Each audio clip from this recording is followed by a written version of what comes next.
favorite lines in Confucius goes like this: hold faithfulness and sincerity as first principles. When you have faults, do not fear to abandon them. Hold faithfulness and sincerity as first principles. When you have faults, do not fear to abandon them. Now that is from the public domain translation by James Legge. Let's go to a more recent translation published by Oxford by Raymond Dawson. This is in Book 1 of the Analects, and here are those two clauses with a little bit of context. Book 1, Section 8, the master said, if the gentleman is not grave, then he does not inspire awe. If he studies, then he is not inflexible. He takes loyalty and good faith as his first principles, and has no friends who are not up to his own standard. If he commits a fault, he should not shrink from correcting it. Zooming in on the two clauses I wanted to talk about. He takes loyalty and good faith as his first principles. If he commits a fault, he should not shrink from correcting it. Paralleling fairly closely the Legge translation, hold faithfulness and sincerity as first principles. When you have faults, do not fear to abandon them.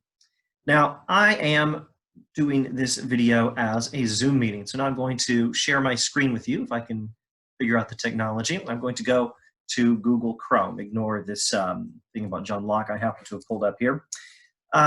Let me say something about the James Legge translation. The James Legge translation, as I understand the situation, is sort of like the King James translation of the Bible. It's old, it's classic, it's beautiful, it's made a contribution to human civilization and world literature, and for all that, it's not the best translation. One nice thing about it, though, is it is public domain. So, you Google Gutenberg Confucius Analects or something like that. You should find a nice website of the Gutenberg.org edition of the Analects, and this will be the James Legge translation. Now, not only is the fact that it's public domain advantageous because you can legally copy and paste and distribute, you don't have to worry about copyright law with a public domain translation, but it's also the one that you will find in various resources, like, of course, these online editions, and I hope to show you another interesting resource in a moment. Let's go to the passage in James Legge translation on the Gutenberg edition. Here we are. Hold faithfulness and sincerity as first principles. When you have faults, do not fear to abandon them. Now that sentence in the middle, have no friends not equal to yourself, I didn't particularly want to talk about that, but it is there in context. In fact, the whole paragraph presents itself as a description of several characteristics of the virtuous person's way of leading his life. Perhaps it's clearer in the Dawson translation here than in Legge. The sentence in the middle I refer to here. He has no friends who are not up to his own standard. Have friends who are pursuing the same virtuous life you are. That seems like good advice. There's that line in the Bible, bad company corrupts good character. I don't even know what translation I'm using there. Could be NIV 84. I think that's in a letter to Timothy, perhaps. Don't quote me on that. I'm trying to talk about Confucius right now. Let's look at those other two sentences, though. Hold faithfulness and sincerity as first principles. When you have faults, do not fear to abandon them. One nice thing you can do if you have familiarity with the Legge translation, although I reiterate, it's probably not the best translation. And if you really want to study the Analects, you don't want to rely on Legge. You probably want to get some more recent translation. Dawson is good, but there are no doubt any number of high-quality English translations. And if you read best in some language other than English, there's a very good chance you have a decent translation of the Analects in your language as well. All right. One neat thing you can do with the Legge translation, if you have some familiarity with it, is you can look up the interlinear text of the Analects. If you Google something like this, Analects interlinear text, you can find this nifty little website. Now we are in book 1 here. And here are the 20 books of the Analects. So you click on book 1, and let's just Control F to find it directly. Hold faithfulness and sincerity as first principles. There we are, section 8.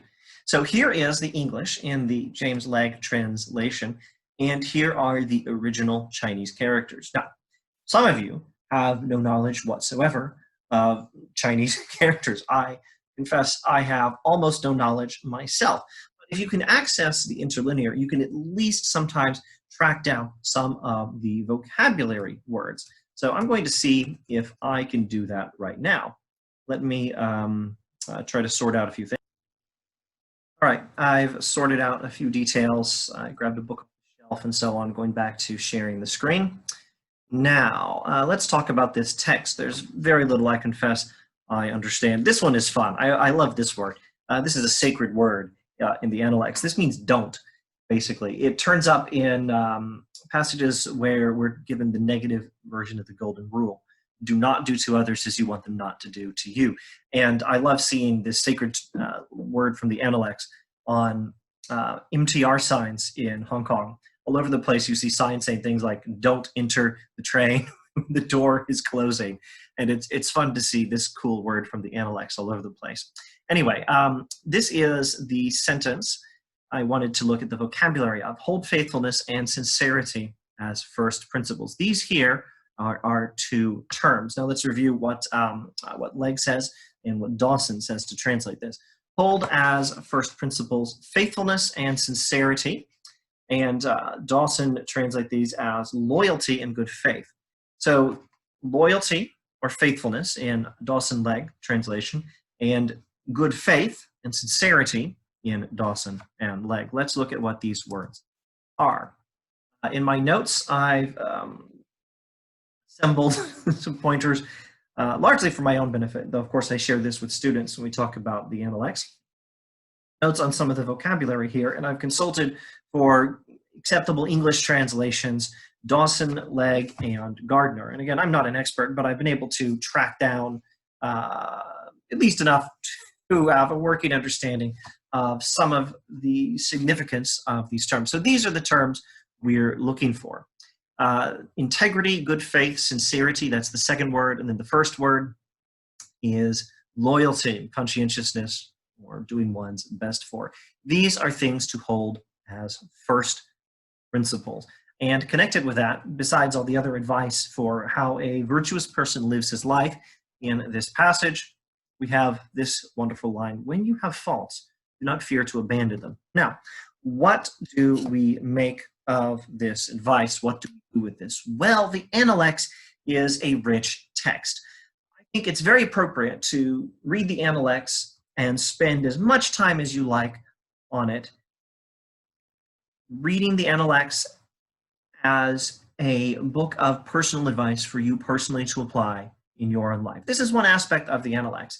It is a book of ethics for the individual, but it is also a work of political philosophy. And you could, again, spend as much time as you like just studying the Analects as a work of political philosophy. You could spend your whole life studying just one of these aspects. Probably you shouldn't separate them, which in fact is one of the points of the Confucian tradition, that a reformed society begins with cultivation of the individual's character by the individual. That line people attribute to Gandhi, I believe, goes like this, if I remember correctly: be the change you want to see in the world.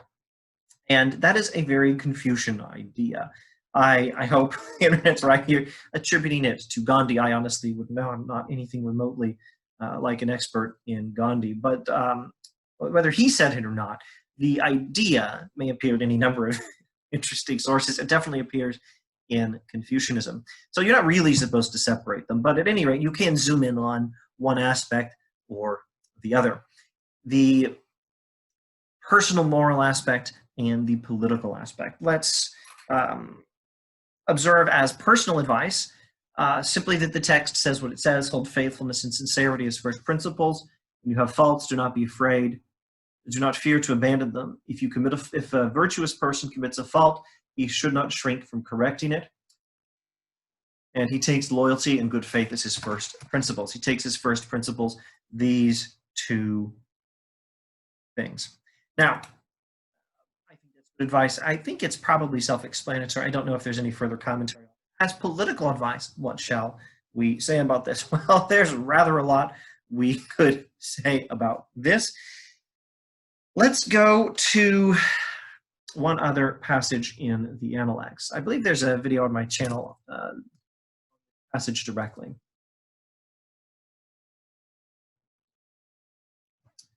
This is section 7 of book 12 of Analects.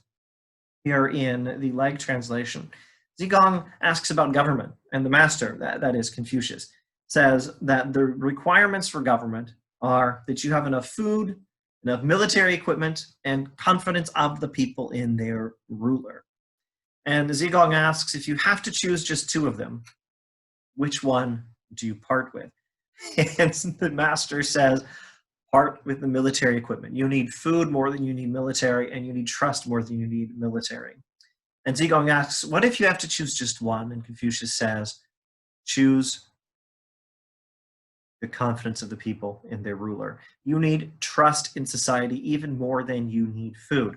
Eventually, everyone's going to die, whether by war, starvation, or something else. But if people do not have any ability to trust in their rulers, then, well, how does it go here? There is no standing for the state. Let's check the Dawson translation while we're at it. Analects, book 12, section 7. Zhōng asked about government. The master said, if there is enough food and if there are enough weapons, the people will put their trust in it. Zhōng said, food, weapons, trust. Zhōng said, suppose you had no alternative but to give up one of these three. Which would you relinquish first? The master said, I would give up weapons. Zhōng said, suppose you definitely had no alternative but to give up one of the remaining two. Which would you relinquish first? The master said, I would give up food. From of old, death has come to all men, but a people will not stand if it lacks trust. So this trust, this ability of the people to trust in their rulers is crucial. It's very important for society. So as a work of political philosophy, the Analect says trust is crucial. Trust is really important. The ability of the people to trust their rulers is fundamental in having a functioning government and a functioning society. Now, how does this connect to hold faithfulness and sincerity as first principles? Well, when I talk about this passage in Analects book 12, trust is even more important than food, I find myself asking every time, well, what does the Analect say about how trust may be restored? And well, I always come back to this passage first or maybe second. Maybe first I would go to the golden rule in its negative form, or the silver rule as they call it sometimes. Do not do to others what you want them not to do to you. So how should this trust that is so essential be cultivated? How should it be preserved? How should it be built if it has been lost? How should it be restored? This trust that is essential, that is even more important than food in Analects book 12, section 7.